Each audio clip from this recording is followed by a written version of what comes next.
Welcome back to another episode of Rock Boys Football. Sherrone Moore, Michigan, taking the podium for Big Ten Media Days, and obviously the quarterback battle. Bryce Underwood taking center stage. Sherrone Moore comes out, says open quarterback battle heading into fall camp. Can I just start with this, and I'll give you a chance to talk about it too. Everything we've heard from the players, everything we've heard from the coaches, everything we've heard from whoever the inside sources are within this Michigan program, they all sing in the same tune. And that is Bryce Underwood is going to be the guy for Michigan in 2025. I do want to talk about when should Sherrone Moore make that decision official in public? Because last year, we kind of strung that thing out. I will say this. I don't know if it necessarily mattered last year because I don't think you had a single quarterback that could play at a Big Ten level, but I wasn't necessarily a fan of naming your starting quarterback the night before the game kicked off.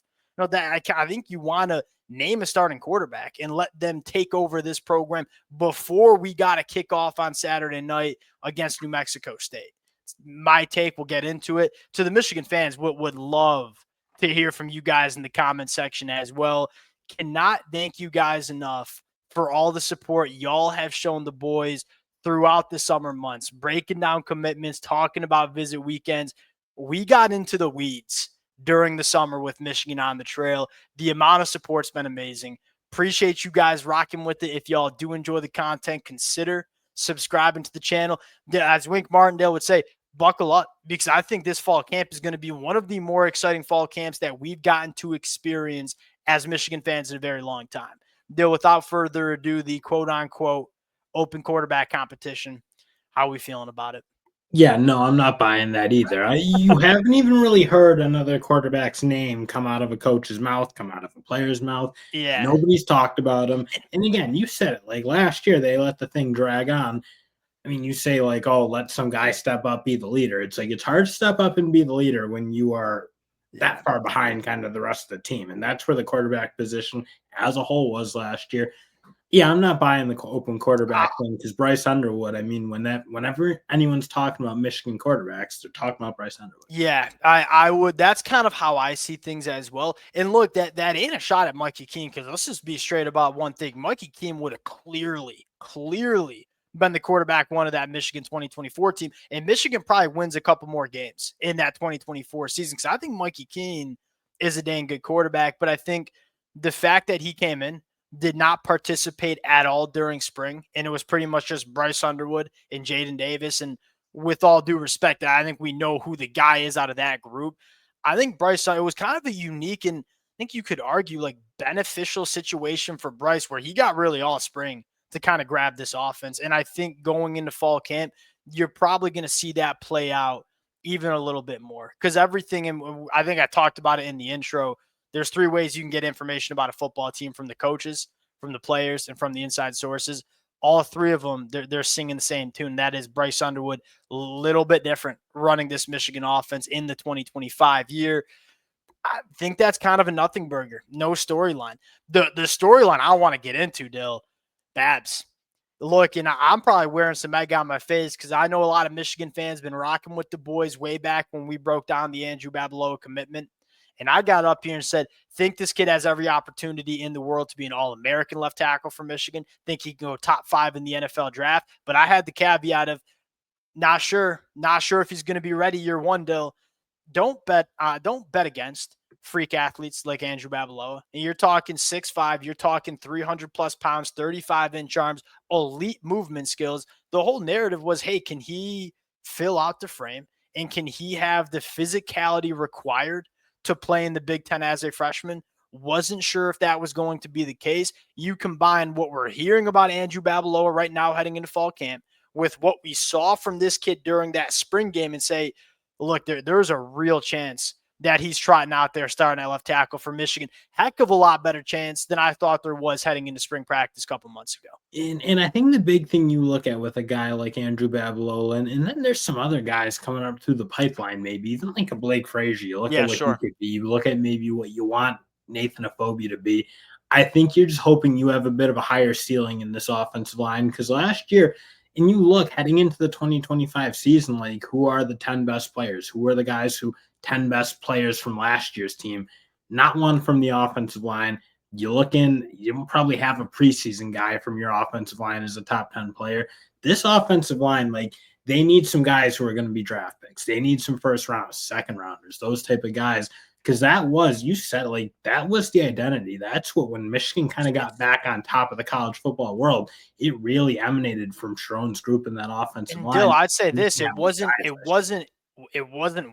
identity. Like, it still is the identity. And you talk about Michigan's struggles on offense last year. A lot of it came from the quarterback position, but I think they were magnified because this offensive line wasn't great.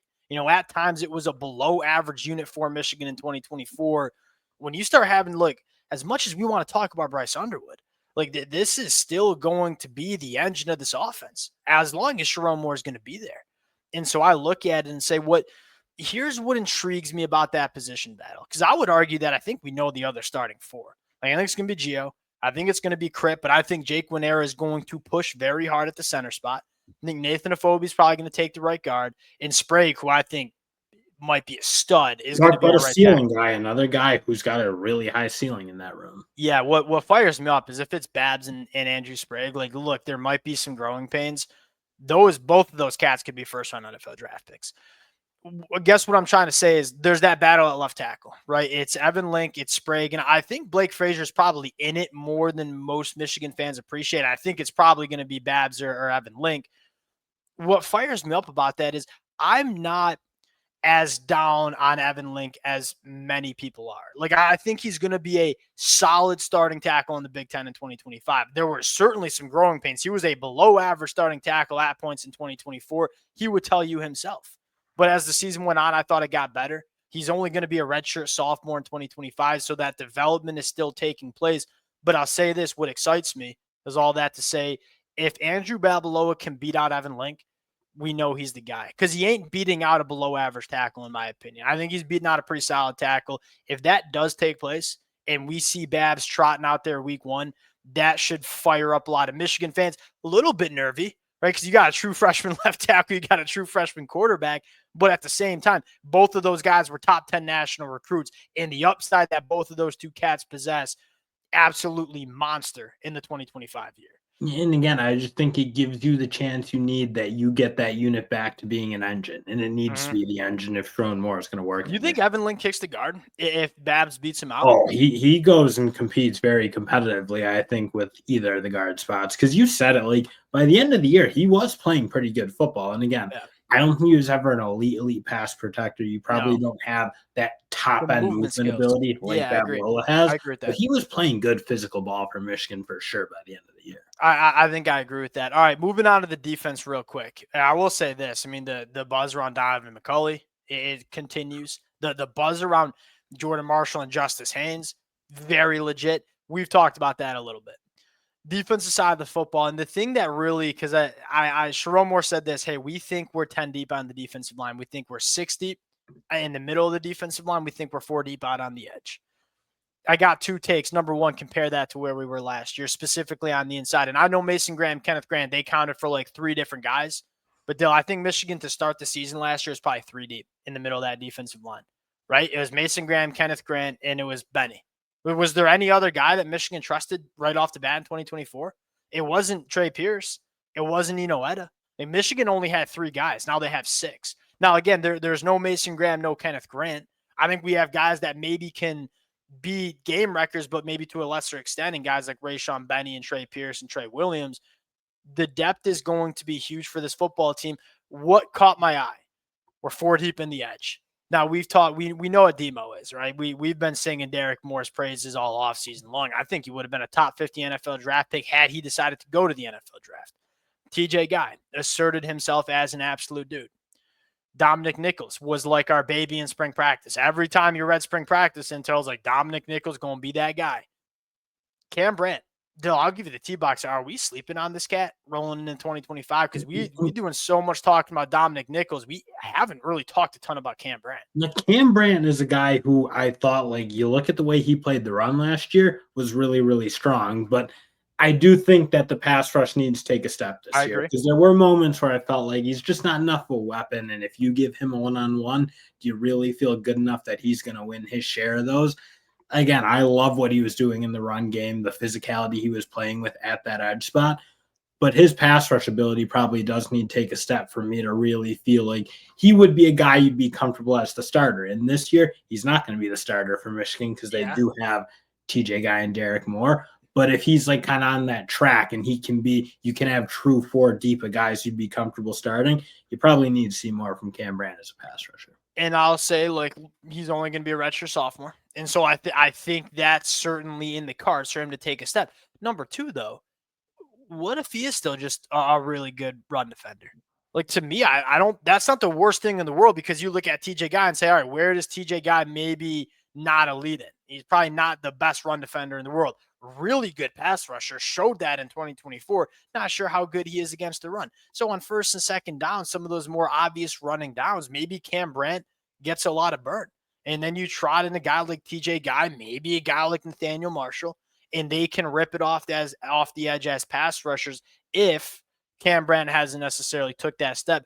It's one of the things I appreciate, like the complementary pieces for Michigan on the defensive line. They got guys that can excel in different situations. And I'll say this, Etta, it came into Michigan 260, up to 300. The Etta project is complete from a body type standpoint. Like, we knew it was going to take a little bit longer for him to move on to the inside.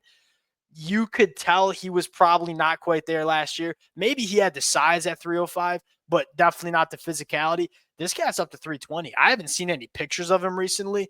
Very excited to see what that body looks like and what he can do in year 3. I would argue he's got some real upside. And I think Trey Pierce does too, but I think Etta could really surprise a lot of people in the 2025 year.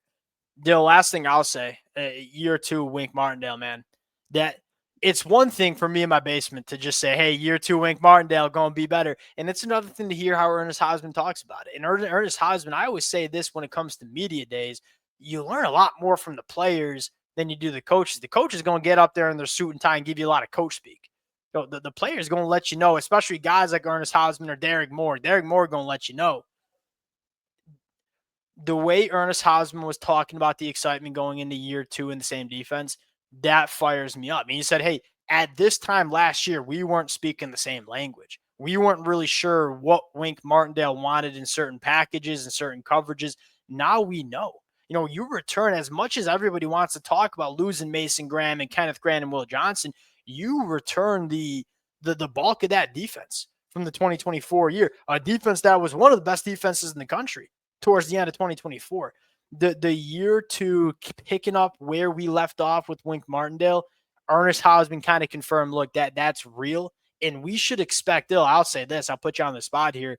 What's your expectation for this Michigan defense in terms of top 10, top 15, top 5? What's your expectation here? Well, if it wasn't top 10, I think you're a little bit disappointed. Me too. And I think you said it, like, as much as people like to talk about the losses, I mean, you look at that back 7, especially, like a lot of returning production, even guys in kind of the 2 deep potentially, like Brandon Hillman was playing a lot and playing really, really well last year. You look at some of the linebackers, you return your top 2, obviously. Huge. But a guy like Jimmy Rolder, who I think you have a lot of confidence in. So I think you got Jair Hill back, you got Zeke Berry back. Those were 2 guys who I really thought kind of dialed it in towards the end of the year last year. And you love that kind of like duo they had at spot. But you look, it's pretty much everywhere. I mean, in that back 7, they are getting a very good chunk of that unit that did start to gel towards the end of the year last year. I'll put you on the spot, and I know you don't thrive on the spot, but I'm going to put you on the spot. Who do you think has the biggest jump going into 2025? Like a guy, give me the expectation of the most improved player on defense in 2025. I think you gotta hope it's Jayshon Barham. Yeah, that was my answer too. Like, he's the guy you're looking for. I don't think Michigan got enough out of him last year. I agree. You look at what he was doing at Maryland. I thought he was so dominant, was like really kind of impacting games. And last year, again, he wasn't bad for Michigan, but I think with the emergence of Ernest Hausman as like the clear off-ball linebacker giant, if you will, for this Michigan team, you got to kind of find a way to use Jayshon Barham's diverse skill set a little more than you did last year. He's the guy. If you're so you said, hey, I expect a top 10 defense. If we're talking about top 5, if we're talking about top 3, if we're talking about the best defense in the country, which ain't crazy, we had that in 2023 by far. in my opinion, Jaysean Barham, that's a massive hinge piece. Like, can Jaysean Barham be the guy that was getting compared to Devin Bush 12 months ago during fall camp? Those were real quotes coming out of Michigan's program 12 months ago. We didn't see no Devin Bush last year. Look, that ain't a shot at Jaysean Barham. He wasn't a bad player for Michigan. Just wasn't the impact that a lot of us expected. Coming back for year 2 in this Michigan defense, if we get the version of Jaysean Barham that we know is in there because we've heard it's in there, that's the recipe. When you close your eyes with me and envision. Thank you. I opened my eyes to check if you're doing it. Appreciate you. No, I honor the Hey, craft. I need anything to manifest Jaysean Barham. Getting back to my point, if you close your eyes and envision the best defense in the country, and if that's Michigan, it's Jaysean Barham going 10 TFLs, 8.5 sacks. We'll cut it there. Appreciate you guys rocking with it. We got an exceptional fall camp slate for Michigan. Position battles, breakout players. Very, very excited. Appreciate you guys rocking with it. If y'all do enjoy the content, consider subscribing to the channel. We'll talk to y'all later. Peace.